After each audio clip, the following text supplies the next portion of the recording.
நீதிமொழிகளின் புஸ்தகம் 19ஆம் அதிகாரம் 11வது வசனம். மனுஷனுடைய விவேகம் அவன் கோபத்தை அடக்கும், குற்றத்தை மன்னிப்பது அவனுக்கு மகிமை. God elaborates something from this scriptural sentence. இங்கே வேதத்திலே கொடுக்கப்பட்டிருக்கிற இந்த வாக்கியத்தை கொண்டு கர்த்தர் நமக்கு ஒரு முக்கியமான காரியத்தை விளக்க அவர் விரும்புகிறார். இங்கே சொல்லப்பட்டிருக்கு விவேகம். இந்த விவேகம் உள்ள என்னென்ன இருக்குங்கிறத நாம் அறிந்திருக்க வேண்டும். நம்ம விவேகம்ங்கிற ஒரு வார்த்தை, அது ஒரு வார்த்தை அல்ல, தேவனுடைய வார்த்தை அடக்கப்பட்ட பலவிதமான அவருடைய எண்ணங்கள் தான் விவேகம். இந்த விவேகம் யாருடைய எண்ணங்கள்? தேவனுடைய எண்ணங்கள் கொண்டிருப்பது தான் விவேகம். சோ ஆண்டவர் நமக்கு என்னென்னலாம் சொல்லி இருக்கிறார்? ஒண்ணு, நம்ம சுய புத்தி மேல சாரக்கூடாது. கர்த்தர் என்ன சொல்றாருன்றத பார்க்கணும். அவர் வேதாகமத்துல என்ன நமக்கு சொல்லி கொடுத்திருக்காரு என்பதை பார்க்கணும். அவர் ஞானத்தை குறித்து என்ன கொடுத்திருக்கிறாருன்னு பார்க்கணும். அறிவை குறித்து என்ன சொல்லியிருக்காருன்னு பார்க்கணும். தெளிந்த புத்தியை குறித்து என்ன சொல்லியிருக்காருன்னு பார்க்கணும். எந்த இடத்துல சூட்சமமா நடக்கணும் என்பதை கற்றுக் கொடுத்திருக்காரு என்பதை பார்க்கணும். இதெல்லாம் சேர்ந்த ஒரு வார்த்தை தான் விவேகம். சோ நம்ம எடுத்தவன பார்த்துட்டு, மனுஷனுடைய விவேகம் அவன் கோபத்தை அடக்கும், குற்றத்தை மன்னிப்பது அவனுக்கு மகிமை. இந்த ரெண்டையுமே தனி மனிதனை யாராலையும் செய்ய முடியாது. நீங்க எல்லா குற்றத்தையும் மன்னிச்சிருவீங்க, ஆனா ஏதோ ஒண்ணு மன்னிக்க முடியாத குற்றம்னு ஒண்ணு உள்ள இருக்கு. பாவத்திலும் இருக்குது. ஆண்டவர் சொல்லியிருக்காரு, மன்னிக்கக்கூடிய பாவம் மன்னிக்க கூடாத பாவம்னு இருக்கு. அப்ப நமக்கே தெரியாது நம்ம எந்த பாவத்தை செய்தா அவர் மன்னிப்பாரு, எந்த பாவத்தை செய்தா மன்னிக்க மாட்டார் என்பது நமக்கு தெரியாது. சோ வேதம் நமக்கு கற்றுக் கொடுக்கிற ஒரு ரகசியம் என்னன்னா, நீதிமொழிகளின் புஸ்தகம் 16ஆம் அதிகாரம் 7வது வசனம் சொல்லுகிறது, ஒருவனுடைய வழிகள் கர்த்தருக்கு பிரியமாயிருந்தால் அவனுடைய சத்துருக்களும் அவனோட சமாதானமாகும்படி செய்வார். ஒரு விவேகத்துக்குள்ள ஒரு குற்றத்தை மன்னிக்கிற அனுபவம் நம்மளுக்குள்ள வருது. குற்றத்தை மன்னிக்கிற அனுபவம் உள்ள வருகிற போது இந்த விவேகம் இட் ஸ்டார்ட்ஸ் டு வொர்க். அது என்ன வேலை செய்யுது தெரியுங்களா? உங்களை கொண்டு போய் கர்த்தருடைய சமூகத்தில் உங்களை கொண்டு போய் விட்டுறது. நம்ம மனம் கொண்டு போய் விடுகிறது, நம்முடைய ஆத்மாவை கொண்டு போய் அங்கே விடுகிறது, நம்முடைய சரீரத்தினுடைய எமோஷனல் ஆக்டிவிட்டியை கொண்டு போய் அங்கே ஆண்டவரிடத்துல சேர்க்கிறது. இப்போ வேதம் சொல்றது, ஒருவனுடைய வழிகள். இந்த விவேகம் நம்ம யார் இடத்துல போய் சேர்க்கிறது? நம்மீது பிரியமா இருக்கக்கூடிய தேவனிடத்துல நம்மளை கொண்டு போய் சேர்க்குது. நம்மள தேவன் எல்லார் மேலும் பிரிய வச்சிருக்கிறார், நம்ம மேல எல்லார் மேலயா. ஆனா நாம தேவனிடத்துல சேருகிறோமா? சேருவதற்கு உண்டான யுக்தி என்ன? விவேகத்தை பயன்படுத்துங்க, மற்றவங்களுடைய குற்றத்தை மன்னிக்க பழகிக்கங்க. இப்போ விவேகம் என்ன பாஸ்டர் நமக்கு சொல்லிக் கொடுக்கிறது? முதலாவது, நீ யார் என்பதை உனக்கு கற்றுக் கொடு. அல்லேலூயா. நீ அநேகரை குற்றவாளியா தீர்க்கிற, அநேகரை அளந்து பார்க்கிற, ரைட், அது ஒரு ஞானம் தான். ஆனா உன்னை குறித்துதான் தெளிவு இருக்கா? சோ இங்க ஆண்டவர் சொல்றார், ஒருவனுடைய வழிகள் கர்த்தருக்கு பிரியமாயிருந்தால். அது என்ன வழி? எனக்குள் இருக்கிற கனி சரியா இருக்குதா?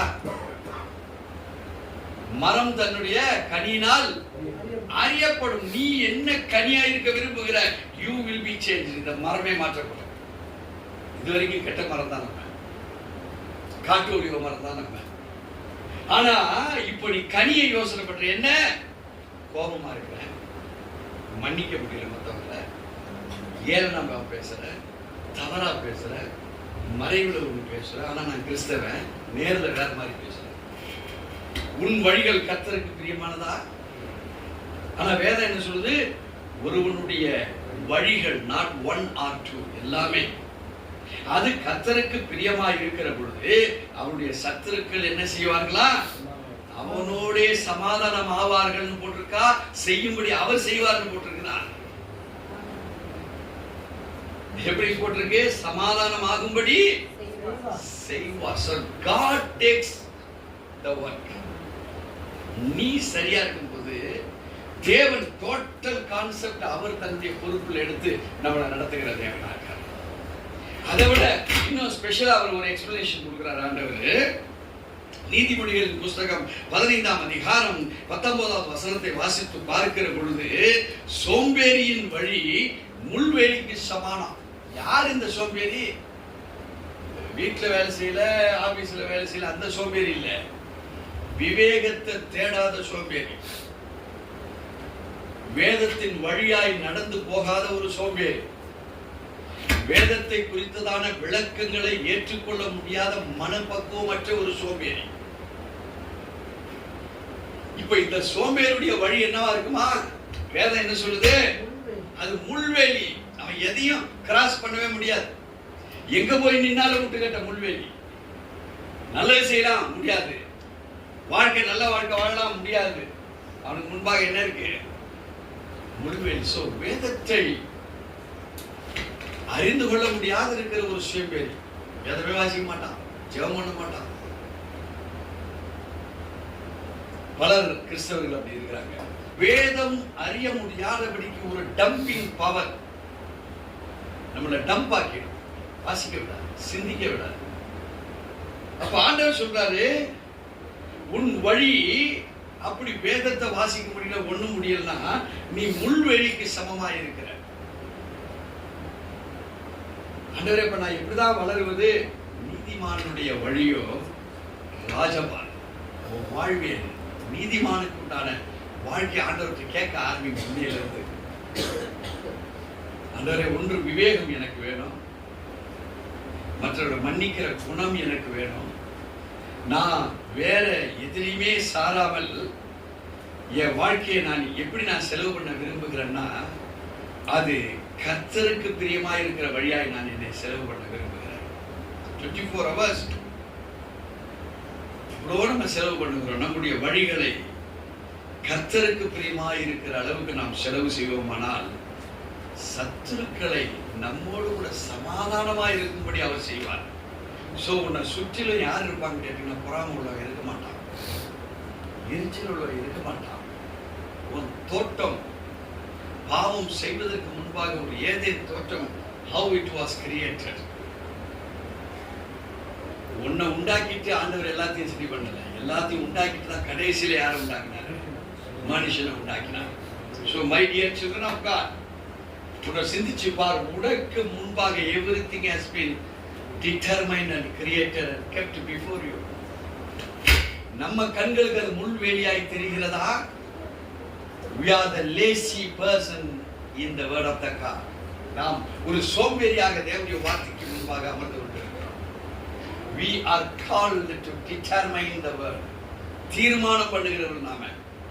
We are called to determine about the word. தேவன் கொடுக்கப்பட்டிருக்கிற வார்த்தையை அதை விவேகத்தோடு கூட ஆராய்கிற ஒரு அறிவை நமக்கு கொடுத்திருக்கிறார். எத்தனை பேர் விசுவாசிக்கிறீங்க? ஸ்னெயில் பார்த்துருக்கீங்களா? ஸ்னெயில் நத்தை. அதுக்கு எத்தனை பல்லு இருக்குன்னு யாருக்காவது தெரியுமா? நீ பார்த்துருக்கீங்களா? பரவாயில்லையா?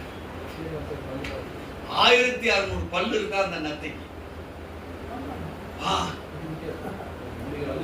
ஒரு நத்தைக்கு 1600 பல்லு. இவ்வளவு பெரிய மனுஷனுக்கு 32 தான். நம்மள விரல் சைஸ் தான் இருக்குது.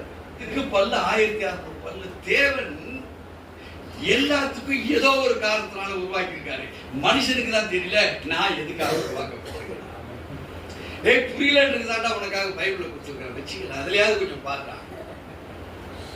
மறந்தாவது படி. நீ பைபிளை படிக்கிறேன்னு படிக்கிற, மறந்து ஏதோ எடுத்து படிக்கிற. ஓ பைபிள். தேவச்சனமே, உன் வாழ்க்கை ஒரு ராஜபாதையாய் மாறுவதற்கு உன்னை அழைத்திருக்கிறார். நீதிமானுடைய வழியோ அது ராஜபாதைக்கு நேராக நடந்துச்சு. விசுவாசிக்கிறீங்களா? அவருடைய வார்த்தையை இன்னைக்கே உங்களுக்கு டெலிவரன்ஸ். அல்லேலூயா. கர்த்தர் நம்மை ஆசீர்வதிப்பாராக.